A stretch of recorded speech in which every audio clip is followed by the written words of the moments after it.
Dobar dan, Srbijo.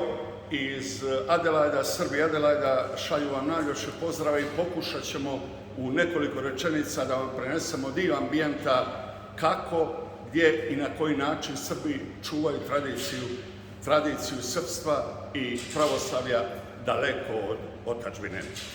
Sa nama je predsjednik Slobodne crkveno-školske opštine Sveti Sava Handmaš, gospodin Ljubo Alempić. Gospodine Alempiću, kako radi vaša crkva? Sada momentalno radimo super. Naša crkva je osnovana 1953. godine. Služili smo službu u Anglikanskoj crkvi, pa smo na kraju kupili ovo prostoriju što sad vidite ovde.